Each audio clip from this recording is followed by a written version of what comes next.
Hello, and welcome to the library. Yes, this means books. Now, these are some of my less popular videos. I don't get a lot of views, but the people who do watch them really like them. So I'm making this video for the small subset of my subscribers who love these. The rest of you, well, come back next week. We'll be back to tech or gear or something you like. The topic of today's Dr. Wigglewump is a very special author, Raymond E. Feist. Now, Raymond E. Feist is different from most other fantasy authors to me because I knew him and got to know him and become friends with him before I read his books. And then after I read his books, so I've known him since he's been writing these books. Here, let me tell you his story. He was a student at University of California, San Diego. By the way, he still lives in San Diego. And he got into a D&D game with a bunch of buddies. So they played Dungeons and Dragons, but they didn't like so they kept changing the rules. By the way, most people play D&D do this. You end up playing your own house rules, except their house rules kept getting more and more involved, and basically they created a new world. They named that world Midkemia. Now Ray, after he got out of college, decided, well, he loved this story and he loved playing D&D, and he said, well, I think I can turn this into a book. I can write a book that's set in this world. So in 1982, out came a book called Magician. And this was the first volume of the Riftwar Cycle. Well, at the time, it was the Riftwar Saga, which ended up being 4 books. It was a 4-book series that came out over about 4 to 5 years. So the first book was called Magician. And it was amazing. I loved this book. I still, to this day, love this book. I read it back in the 80s, not long after it was written. And I just adore it. It's the character. There's this little kid. You meet these 2 little kids, running around the castle. Again, swords and sorcery. This is all swords and sorcery. There's even going to be dragons eventually. Although I don't think... I won't mention them again because they're kind of a minor thing, but they're really cool dragons. But these 2 little kids running around this castle in this obscure part of Midkemia, way off in the way away from the center of power and all that. And one of them ends up being a magician, and the other one, well, I won't tell you what happens to the other one, but his story is kind of even more incredible. But he's the best friend. He's Pug, the kid who becomes the magician. He's the best. He's the best one. Now, down below, when I link these, there will be 2 books, Magician Apprentice and Magician Master, because the hardcover was so thick that the publisher wasn't sure they could have a paperback with that many pages in it that wouldn't fall apart. So in order to put the book out in paperback, they had to cut it in half. So you have Magician Apprentice, which is where he's an apprentice to another magician. And then the second book, which is the second half of the first book, he becomes the Master Magician. And oh, what a story it is. It turns out Midkemia is being invaded by some people called the Serani. And we come to find out, spoilers for a 40-year-old book, they're coming from another planet through a dimensional rift, hence the Riftwar Saga. Pug ends up being captured and taken to that world where they prize magic above all else. And he's a magician. So he gets, he's a slave, but he ends up being a very powerful member of their society because he's such a powerful magician.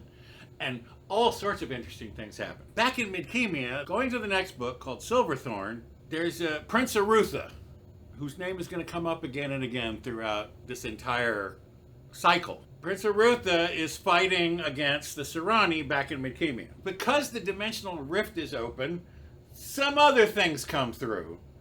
And so we end up with this massive fight between good and evil, which is in the 4th book, Darkness at Sethanon. Sethanon is where the big final battle takes place. By the way, that book came out in 86, so just 4 years after the first book. The Serani and the Midkemians have to work together to fight this massive evil that has come through. Amazing book. Amazing set of books. It's 4 books. By the way, sit back and relax. There's 30 of them. That's the Riftwar Cycle. Then, another science fiction writer who's very good in her own right, I don't know how it happened, but I think she convinced him to let her write a story about the other world, Kelawan, where the Serani are from, where the invaders are from. And so her main character is a royal noble type person in that society. And of course, because remember, Pug moved over to Kelawan as a slave.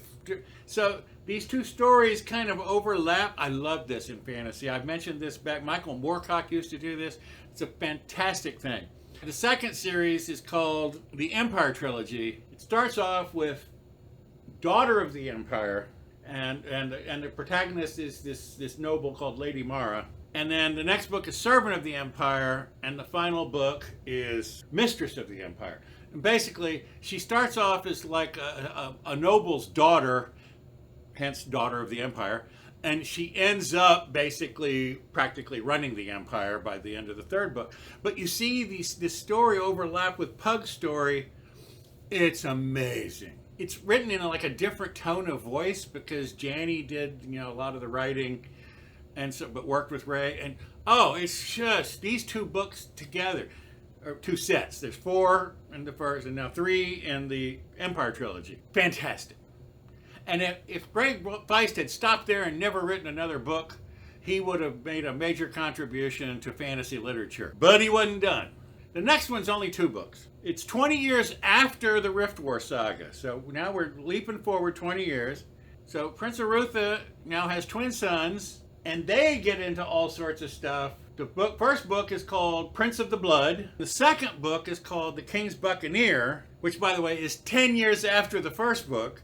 And now it's Prince Arutha's youngest son is now the protagonist of that book. This 2-book set is called Krondor's Sons because it's Prince Arutha's son from the original book. We're up to 9. There's 30. Next came the Serpentwar Saga. Now this takes place after Krondor's Sons, both of those books, but it's not clear. It's a few years later. We don't know. The first book of the Serpentwar Saga is called Shadow of a Dark Queen. These invaders come, but not through a rift like in the original, but they're coming on boats from elsewhere on the planet. Midkemia turns out not the name of the planet, it's the name of the continent. And there's another continent on the other side of the planet called Novindus, and that's where these people are coming from, serving this queen who has been rising up there. But of course, evil queen. This is how these things work. The second book is called The Rise of a Merchant Prince, and it follows another new character. In the 3rd book, The Rage of a Demon King, we find out a little bit more about the Emerald Queen who's behind this invasion. The final book, Shards of a Broken Crown, is the big final battle between the forces of good from Midkemia and the forces, and a lot of this takes place. A lot of this I think takes place. It's been years, but a lot of it takes place in Novindus, in this other continent on the other side of the planet. So amazing. It's another Ray Feist. I guess it's from all those years playing D&D and then later writing these books, but he just becomes. Well, actually, he started out. The first book, he's a master storyteller. Some authors, it's like when you're reading the book, it's like you're going uphill. It's like you're fighting against the words. And Stephen Hill, it's like you're walking down a nice slope. It just flows. Ray's writing is like that. Ray Feist writes. It's not like Stephen King. I mean, it's a different style, but it's this. Downhill, it's easy to follow, and you gotta know, and you just won't stop. Every one of these books I had trouble putting down over the entire 30 years I was reading them. Now, Ray starts getting feisty, hence the name. And he wrote a series called the Riftwar Legacy. Now this goes back to 9 years after the Rift War. Remember, Krondor's Sons was 20 years after the Riftwar Saga. So this is that in-between period. By the way, Ray looks a little bit like George Lucas. If you go find a picture, well, here, I'll put a picture somewhere in here. And he's got the beard and the curly hair. He looks a little like George Lucas. And he's kind of like George Lucas. He goes back and now he's putting a story in between two sets of his books. And this one is basically looking at the aftermath of the Rift War in Krondor the Betrayal, and then Krondor the Assassins, and finally Krondor Tear of the Gods. Now, this set of books introduces a new character, Jimmy the Hand, who's kind of a underworldy kind of figure, but who ends up becoming a squire and a gentlemanly member of society at the end of these books. The Riftwar Legacy, okay, now then, chronologically, the next book, don't read them. Read them the order he wrote them. You'll enjoy it better. There's a websites that say, well, here's the chronological order. I do not advise that. When you watch Star Wars, do you start with episode 1? No. You start with episode 4, because otherwise, if you start with episode 1, when you get to the point in the second trilogy where, Luke, I am your father. Well, yeah, I know that. I saw him born. So yeah, you can't watch it. Same thing with these books. Don't do them in order. Now, after the Riftwar Legacy, so after we've gone back in time and got some stories going, his next trilogy is called Legends of the Rift War, and these are stories from during the Riftwar Saga, like things that were going on elsewhere in Midkemia that weren't in the original books, but they're interesting stories all the same. I don't know because I wasn't there.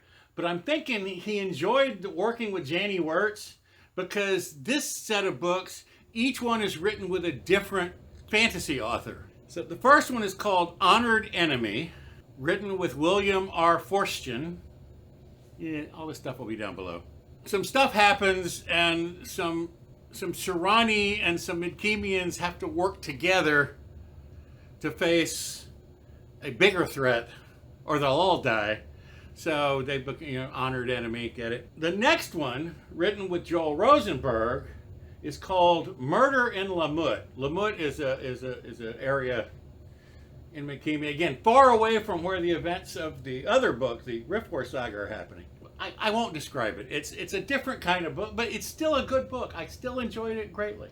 And then the third book, which is most people consider the best book of this trilogy, he wrote with S.M. Sterling, and it's called Jimmy the Hand.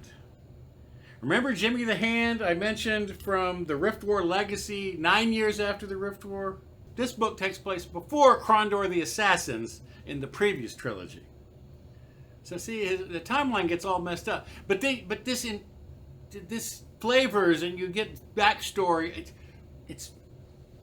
Again, I love Ray's world building is unparalleled. He's a phenomenal author. And I'm not saying this because he's my friend. We're not that close. I mean, I haven't seen him in person in 20 years. I first met him online, and we still keep in touch online, but I mean, I haven't been in San Diego. When I lived in California in the late 80s, we used to get together and have scotches every now and then. So now we go back to after the Serpentwar Saga. And this book is called The Conclave of Shadows.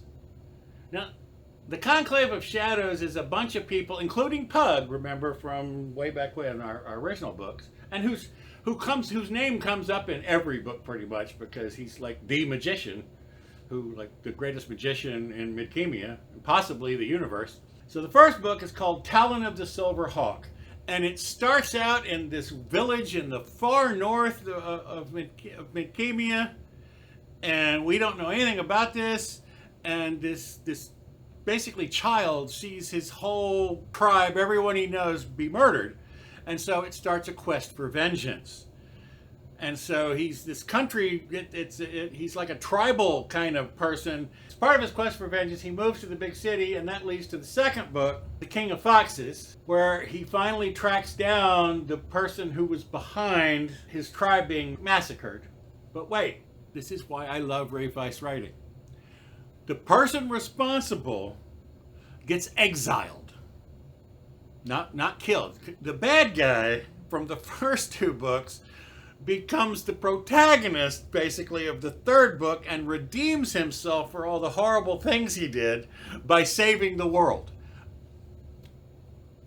Ray, he just blows me away every time I read one of his books. So in 2005, it's in the Riftwar Cycle terms, it's 2 years later, and the first book in this group is called Flight of the Nighthawks. In Midkemia legend, the Nighthawks are like the Assassin's Guild. So there's a lot of assassins. The second book, called Into a Dark Realm, well, now the story moves to Kelowon. Remember the world on the other side of the rift where the Rift War was going on. But of course, now again, this is much later, and they've made peace. I mean, they're not best of friends, but they've made peace, and they aren't fighting anymore. The third book of the Darkwar Saga is called Wrath of a Mad God. And again, it's pretty much every one of Ray Feist's trilogies ends with a massive battle. If we lose this battle, everyone dies. And that's at the end. So this time they have to fight this mad god so everyone won't die. 10 years after the Darkwar Saga comes the Demonwar Saga. By the way, I may not have mentioned, there are elves in Midkemia. But they're not native to, well, they may or may not, well, read the books. They may or may not be native to Midkemia. They may have come there from another world. But in this book, a lost race of elves comes from another world and thinks that Midkemia is their ancestral home. And so they want to kind of take over and get rid of all these humans. That's a problem, but that's not the problem. Turns out one of the reasons they're looking for a place to call home is because there is a horde of demons chasing them across time and space. And yeah, you guessed it, they find them on Midkemia, and now our old friends, Pug and all these people, have to get involved in the book called At the Gates of Darkness, where they have to fight against this demon horde to save all of, keep the world from ending. It's like every one of these books, the world's going to end. After the Demonwar Saga comes the Chaoswar Saga. The first book of the Chaoswar Saga is A Kingdom Besieged. In all these other books, you will have heard of the Keshian Confederacy. It's way down south of Midkemia, and they're very backstabbing, and it's like a confederacy of spies. I mean, they are doing stuff to besiege the kingdom. In the second book, called A Crown Imperiled, these Keshian agents have made things bad enough that the Conclave of Shadows has to get involved. So our friend Pug comes back, and the people that have been working with him, including Talon and all. That's the other thing. It's kind of like Star Wars in that way too, or Marvel, where characters you've seen like long ago and then went away. Well, then they come back, and so they just keep coming back. And finally, we're to the 30th book of the cycle, and it's called Magician's End.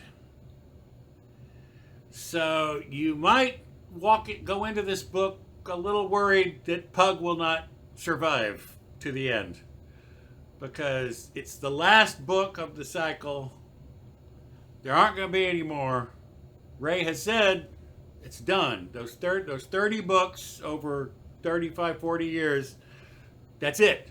Have a box of tissues. That's all I'm saying. But wait, there's more. Ray's not done writing. He's done with Midkemia and Pug.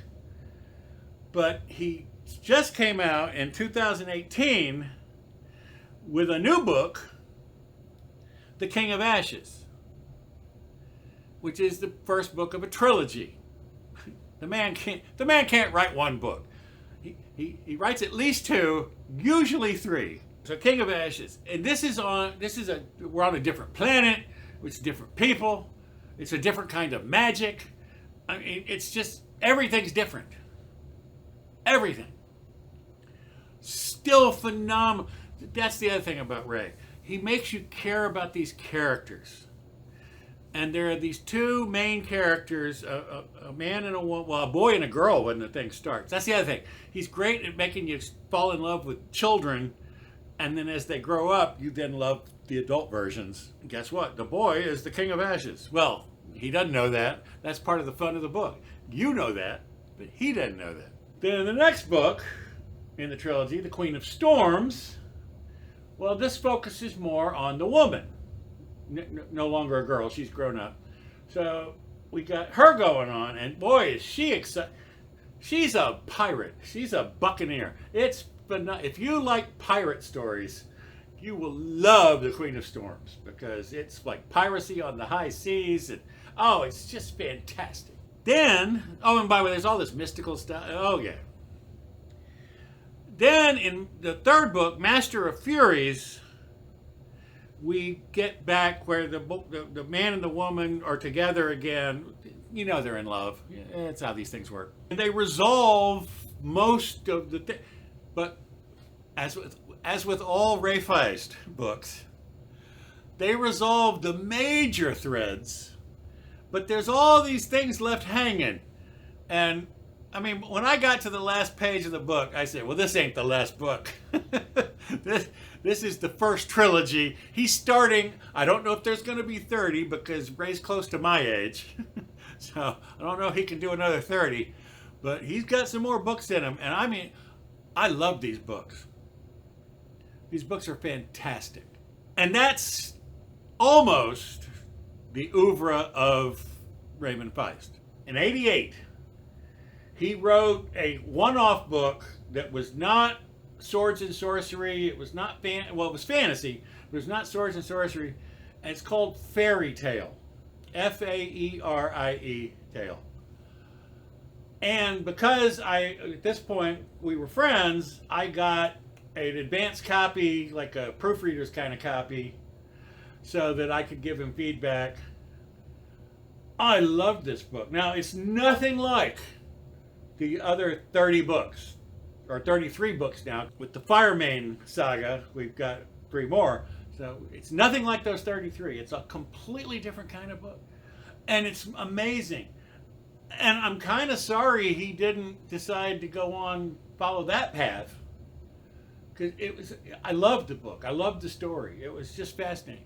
But I guess he decided he'd said everything he had to say. And besides, he apparently had a lot to say about Bikimia and Kellowan and all those other things. I wish I were you and had these 33 books, well, 34 if you count Faerie Tale, to read in front of you.